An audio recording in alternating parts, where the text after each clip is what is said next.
Joe Inwood, BBC News. Well, Madaria Arredondo was chief of Minneapolis Police between 2017 and 2022. He gave me his view on what he's seen in the videos coming out of Minneapolis. I will tell you that there's a lot of concern that I have from the video, the shooting, the killing of Mr. Alex Preddy. What the DHS statements that initially came out within hours after his killing don't seem to comport with what I've seen in the video. And as your viewers at the BBC have seen the video frame by frame, it's certainly what I have seen. I've investigated. I've been in leading our department when we've had officer-involved deaths, and this is very concerning. The use of deadly force in Mr. Preddy's situation does not seem to be certainly what would have been with our policies, our guidelines, that the federal agents, and when they use their actions to shoot and kill him. So there's a lot of concern. I will tell you right now, certainly not only in Minneapolis, but I've been talking to police service leadership around the country, and there's a concern that there's a crisis of credibility right now in the country with these federal agents here in the States, and that is definitely a concern as they move forward. Let's go live to Minneapolis and to my colleague Carl Nasman. He's there at the courthouse because Minnesota's Attorney General is there trying to establish the legality or otherwise of the ICE presence in the state. So tell us more.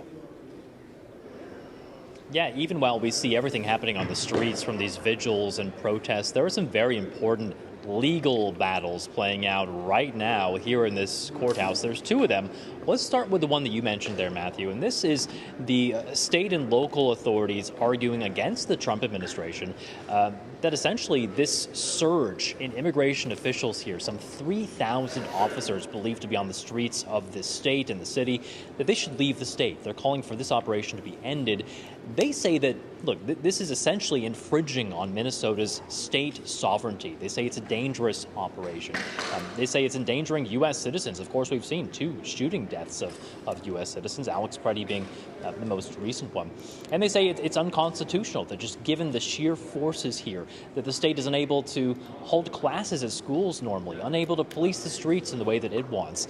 The Trump administration is in the courtroom right now. They're arguing, of course, that that's all nonsense, that they are following the law. They're enforcing the federal laws of the land when it comes to immigration, that they have the right to be here to remove undocumented immigrants and dangerous criminals from the streets of any state. We've been hearing some reporting from inside the courtroom. This is coming from CBS News, our partner here in the U.S., and they say that right now the judge in this case, which is a Biden appointee, is somewhat skeptical of the arguments being made by the lawyers on the side of Minnesota. This is really kind of unprecedented legal territory right now. This all has to do with the 10th Amendment, which recognizes, of course, states' rights and states' sovereignty versus federal authority.